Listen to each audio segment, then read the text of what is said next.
Pastinya COVID-19 ini, krisis yang kita sedang alami dan juga Perintah Kawalan Pergerakan ini pastinya memberi kesan kepada PKS, iaitu Perniagaan Kecil dan Sederhana, yang mana pakej rancangan ekonomi prihatin telah diumumkan oleh Yang Amat Berhormat Perdana Menteri, dan pakej tambahannya bernilai RM10 bilion untuk mengurangkan beban keuangan kepada PKS. Kerana apa? PKS ini adalah satu sektor yang memberi peluang pekerjaan 2/3 daripada keseluruhan jumlah tenaga kerja di Malaysia dan juga menyumbang hampir 40% kepada ekonomi Malaysia. Semestinya ia memberi kesan kepada keseluruhan lanskap yang berlaku di Malaysia. Jadi hari ini kita nak bercerita bagaimana PKS ini sebenarnya memberi satu situasi yang berlaku ini, memberi satu titik yang positif kepada PKS dan mengambil peluang ini untuk terus berkembang dan juga memperbetulkan apa yang silap dan juga memperkemaskan apa yang baik. Bersama saya pada hari ini adalah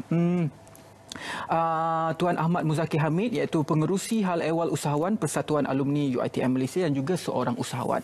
Baiklah, tadi saya buka bagaimana PKS ini memberi peluang pekerjaan 2/3 kepada peluang pekerjaan di Malaysia. Besar, dia bukan angka yang kecil, dan juga dia menyumbang lebih hampir 40% kepada ekonomi Malaysia. Betul. Kerana itu suntikan 10 bilion itu diwujudkan bagi membantu dan juga menggerakkan supaya aliran ekonomi itu tidak terputus. Betul. Tetapi kita juga melihat dalam situasi yang berlaku dalam media sosial, terutamanya mungkin ada kesan-kesan terhadap PKS ini, terutamanya industri kecil dan sederhana, industri kecil-kecil, bisnes kecil-kecil lah orang kata kan.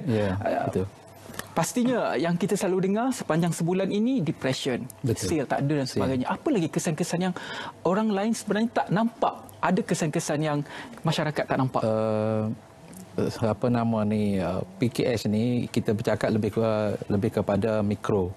Apabila yang kecil ni, kesan dia bila berlaku PKP, ia satu kejutan pada awalnya lah, apabila seolah-olah dia tidak bersedia dari segi mental dan sebagainya. Apabila berlaku PKP pada awalnya, sudah tentu golongan mikro tadi tidak dapat menjana pendapatan mereka.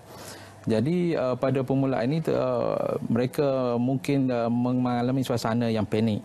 Tetapi alhamdulillah apabila kerajaan kita pada hari ini mengambil langkah yang begitu prihatin kepada rakyat, telah orang kata membuat bajet mengumumkan bajet-bajet untuk mikro, walaupun yang terkecil-kecil pun supaya tidak tercicir. Jadi alhamdulillah saya lihat yang PM baru umumkan baru-baru ini, sehingga ada grant khas yang golongan mikro ini akan dapat 3,000 seorang. Jadi itu yang kita melihat, sumber pendapatan mereka pada masa mereka terkejut itu tiada sumber pendapatan, dan apabila kerajaan telah mengumumkan bantuan tersebut, mungkin melegakan mereka. Apabila juga berlaku PKP ini, fasa pertama tadi ada panik. Maksudnya semua, okey, macam mana aku nak cari duit? Betul. Apabila pasar malam sudah tidak dibenarkan, ada juga peniaga yang memang bergantung 100% kepada jualan pasar malam. Betul. Ada juga yang memang tidak boleh beroperasi kedainya, bisnes kecil-kecilan dan sebagainya. Tetapi pada satu tahap, selepas mereka sudah terbiasa dengan keadaan PKP ini, dengan keadaan yang mungkin tidak berpendapatan, waktu itu juga wujud satu situasi keterpaksaan perlu belajar perkara baru. Kerana ada saluran lain. Contohnya apa yang berlaku sekarang, pastinya e-commerce telah mendapat perhatian. Apabila peniaga-peniaga kecil sederhana ini sudah mula menukar cara penjualan mereka melalui dalam talian.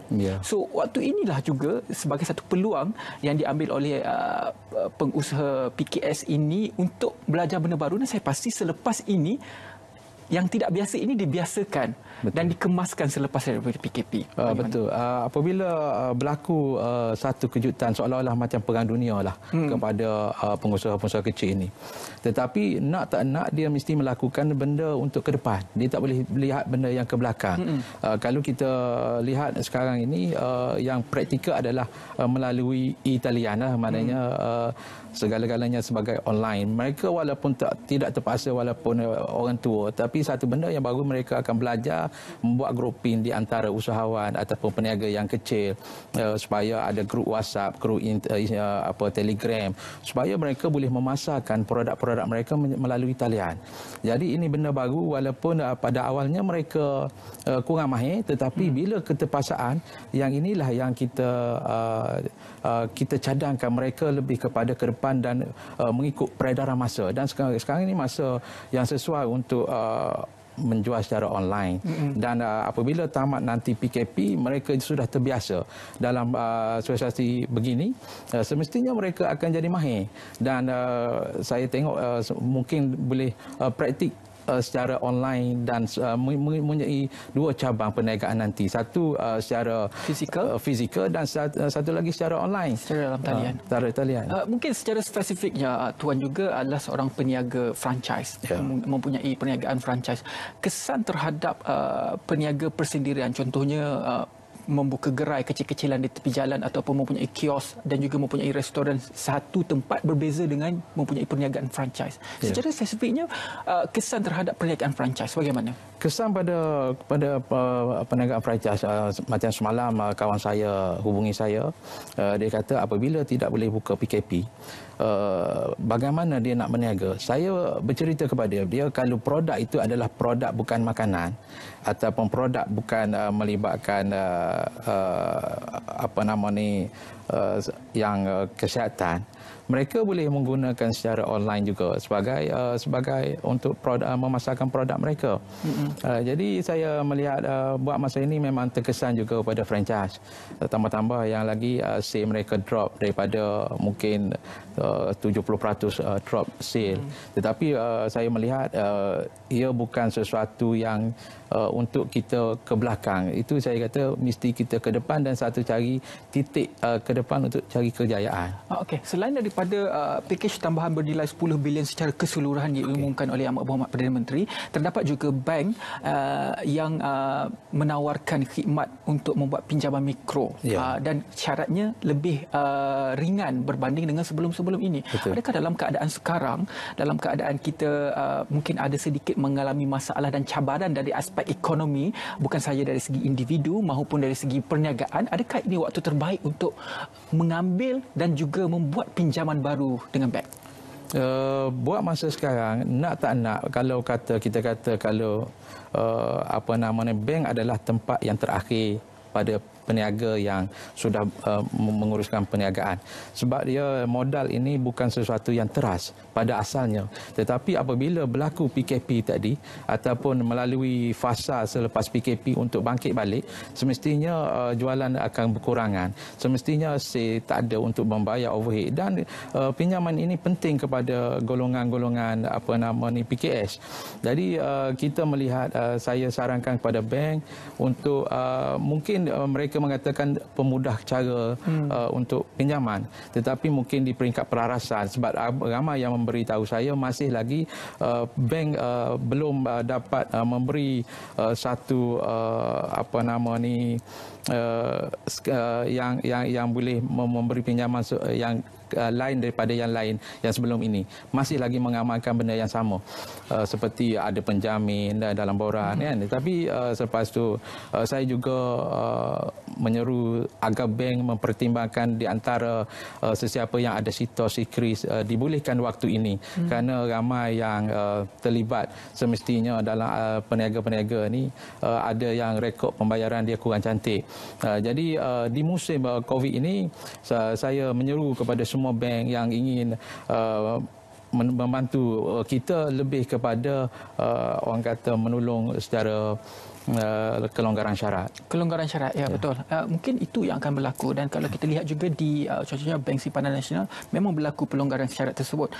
Dan juga dalam situasi yang berlaku dalam lanskap yang telah berubah di Malaysia ini, pinjaman bank mungkin dilonggarkan syarat dan juga bantuan keuangan bernilai 10 bilion secara keseluruhannya.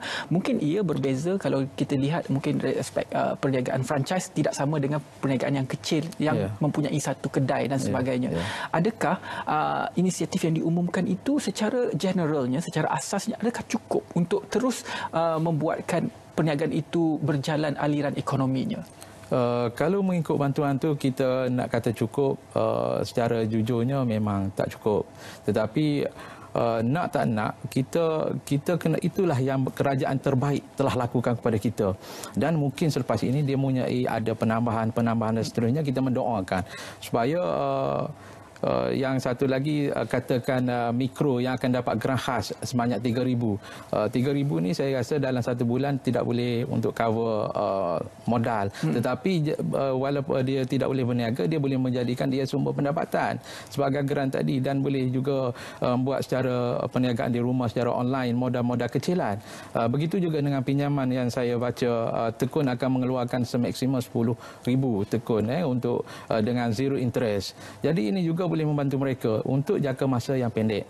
Jika masa yang panjang, kita mungkin boleh memohon, boleh merayu kepada pihak-pihak berkuasa supaya menambahkan modal-modal tersebut supaya kelangsungan peniaga-peniaga tadi boleh meneruskan selepas PKP, dan kemungkinan selepas ini ia akan berlarutan apabila nak pulih makan masa 6 bulan ke setahun untuk kembali seperti sedia kala.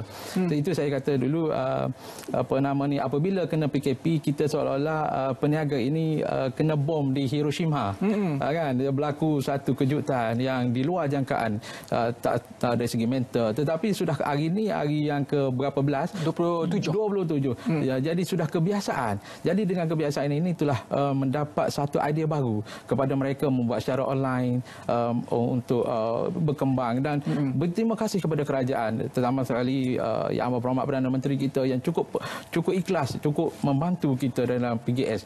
Seperti saya katakan kepada sahabat saya, kalau kita demam, kalau sekaya-kaya mana orang, kalau demam dia mesti pergi hospital. Begitu juga dengan PKS yang mikro, sekecil-kecil, bila berlaku macam ini, semestinya kita akan rujuk kerajaan dan minta mohon bantuan kerajaan. Dan kerajaan pada hari ini cukup prihatin kepada rakyat.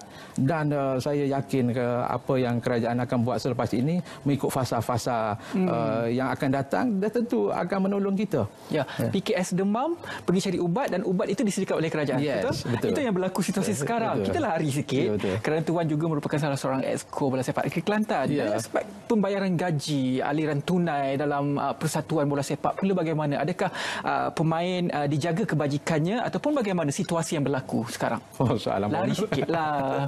Bosan nak cerita pasal PKS ya, Tuan.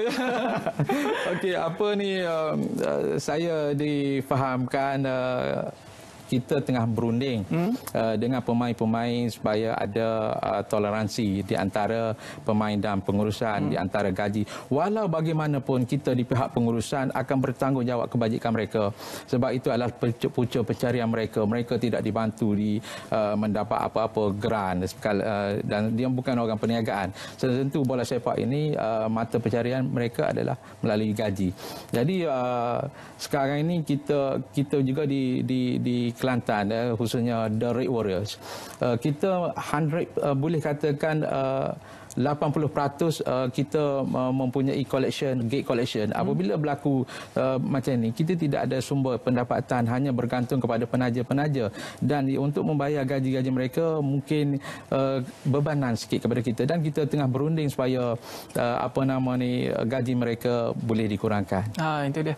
Sedikit cerita larilah daripada PKS kepada kerana apa? COVID-19 ini bukan terkesan kepada satu entiti sahaja. Dia melibatkan kesemuanya. Abang kata Menteri Pertahanan kita, dia tak kenal kayangan ke bawah ke. Semua orang dia kenal. Terima kasih Tuan berkongsi bagaimana sebenarnya PKS juga sebenarnya perlu mengambil titik PKP ini, titik yang berlaku ini adalah satu peluang yang baru, peluang keemasan. E-commerce kita akan wujudkan, pastinya peluang pekerjaan kepada penghantar makanan pun akan lagi banyak selepas ini. Dan yang pastinya selepas PKP, apa yang akan berlaku kepada situasi perniagaan adalah sistem yang akan dijalankan oleh setiap kedai juga perusahaan itu akan lebih kemas. Jika sebelum ini hanya menggunakan secara fizikal, selepas ini akan ada penghantaran secara dalam talian dan sebagainya. Inilah sistem-sistem yang kita mahukan, seolah-olah titik yang berlaku ini kita segarkan kembali, kita refresh, kita tekan reboot button.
أعوذ بالله من الشيطان الرجيم. كله. بسم الله الرحمن الرحيم. بسم الله الرحمن الرحيم. الحمد لله رب العالمين. الحمد لله رب العالمين. الرحمن الرحيم. الرحمن الرحيم. مالك يوم الدين. مالك يوم الدين. إياك نعبد وإياك نستعين. إياك نعبد وإياك نستعين. اهدنا الصراط المستقيم. اهدنا الصراط المستقيم. صراط الذين أنعمت عليهم صراط الذين أنعمت عليهم غير المغضوب عليهم عليهم ولا الضالين.